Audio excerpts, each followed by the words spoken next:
Dans cet épisode de nos tutos sur Fusion, on va aborder notre dernier nœud de force de particules, le p-follow. Et oui, je sais, ça fait très longtemps qu'on s'est pas vu, alors déjà, bonne année. Et puis j'ai pris la décision de ralentir mon rythme de publication. Voilà, avant je publiais 3 tutos par semaine, le lundi, le mercredi et le vendredi. Désormais, ça va être un peu plus aléatoire. J'en publierai quand j'aurai le temps d'en faire et il faudra être un peu patient entre chaque épisode. Cela dit, si c'est votre première fois sur cette chaîne, déjà bienvenue, abonnez-vous et n'hésitez pas à checker toutes les vidéos qui ont déjà été postées. Il y a plus de 5 heures de tutos sur DaVinci Resolve, pas que sur Fusion, mais sur l'ensemble du logiciel. Aujourd'hui donc, on va s'intéresser au nœud p-follow. Et c'est un nœud un peu particulier qui va en quelque sorte attacher votre groupe de particules, le fixer, à un point dans l'espace que vous allez pouvoir animer. Vos particules bougeront donc en fonction du mouvement de ce point en question, et on va pouvoir y régler des mouvements supplémentaires qui vont rendre le tout un peu plus organique. Pour vous en faire la démonstration, j'ai prévu un nœud P émetteur, comme d'hab, avec seulement 5 particules qui restent bien fixes au centre de mon écran tout au long de mon clip.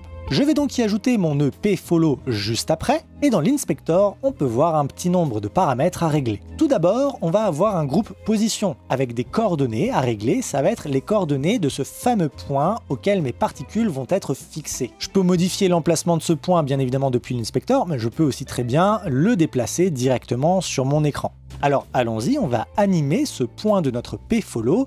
Je vais créer par exemple une spirale qui partira du centre jusque vers l'extérieur. Je vais créer donc des points clés et je vais faire mon animation rapidement.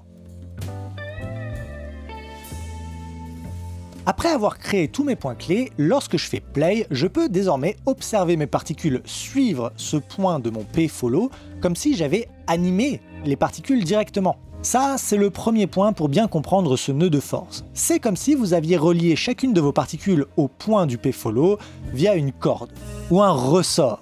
Car on peut voir qu'il nous reste 2 paramètres auxquels on n'a pas touché, le paramètre spring et le paramètre damping. Et comme son nom l'indique, le paramètre spring, qui veut dire ressort en anglais, est le paramètre qui va régler l'élasticité du lien qui relie mes particules à mon point p-follow. Là en l'occurrence, je l'avais déjà changé, je l'ai mis à 0,01 histoire de réduire cette force d'élasticité à son minimum. On peut voir quand je fais play que le lien qui relie mes particules à mon point p-follow n'a pas l'air tout à fait élastique. On peut voir que mes particules restent toutes plus ou moins à la même distance de mon point p-follow. Et ceci va changer dès lors que je vais augmenter cette valeur de spring. Alors je vais y aller doucement parce que déjà de petites valeurs vont apporter de grands changements.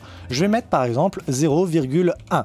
Et là, qu'est-ce qu'on voit? Eh ben, on voit que mes particules font un mouvement de va-et-vient autour de mon point p-follow. Comme si elles n'étaient plus reliées via une corde, mais via un ressort, le spring. Plus je vais augmenter cette valeur de spring, plus je vais autoriser mes particules à faire des mouvements larges autour de mon point p-follow. Là, en l'occurrence, il est réglé à 0,1, mais si par exemple je le mets à 0,2 et que je fais play, on voit que très clairement, maintenant, les mouvements sont beaucoup plus amples. Le paramètre de spring va donc nous permettre de régler en quelque sorte la distance à laquelle les particules vont pouvoir s'éloigner du point central. Le paramètre damping, lui, va me permettre de régler la résistance que mes particules vont rencontrer lors de leurs allers-retours autour de mon point p-follow. On peut voir déjà qu'avec une valeur de 0,1, eh ben, il y a très peu de résistance et mes particules se barrent dans tous les sens et très rapidement. Si j'augmente cette valeur cette fois-ci, mettons à 0,2, mes particules vont être soumises à une résistance 2 fois plus importante. Je fais play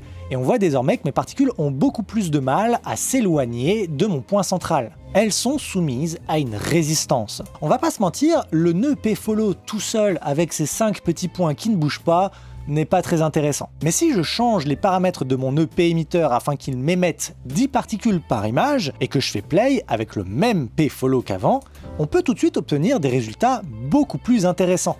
Imaginons qu'à ceci je rajoute le nœud p-flock qu'on a vu dans l'épisode précédent et je commence déjà à avoir des mouvements plus ou moins organiques. Rappelez-vous, le nœud p-flock est un nœud de force qui va agglomérer plus ou moins mes particules ensemble comme s'il s'agissait d'un troupeau. Désormais, le mouvement de mes particules est à la fois relatif au point de mon p-follow, mais aussi relatif à chacune de mes autres particules, puisque les mouvements de chacune d'entre elles dépendent des mouvements de toutes les autres particules qu'il y a autour. Ainsi, Ainsi, en paramétrant correctement le mouvement de mon pfollow combiné avec le nœud pflock, je peux véritablement obtenir comme une sorte de nuée d'insectes avec mes particules. Rajoutez à ça un plus grand nombre de particules noires sur fond blanc avec un petit peu de motion blur et on obtient une nuée de mouches. Enfin voilà, c'est tout ce que je voulais vous dire pour le nœud pfollow. Souvenez-vous, c'est un point qu'on peut animer dans notre cadre afin de faire en sorte que les particules le suivent avec plus ou moins de liberté. Ceci conclut notre longue série sur les différents nœuds de particules. Dans le prochain épisode, on fera un gros effet d'étincelle qui récapitulera un petit peu tout ce qu'on a vu jusque-là, et puis après, on passera enfin aux environnements 3D. Moi je vous souhaite bonne journée, bonne soirée,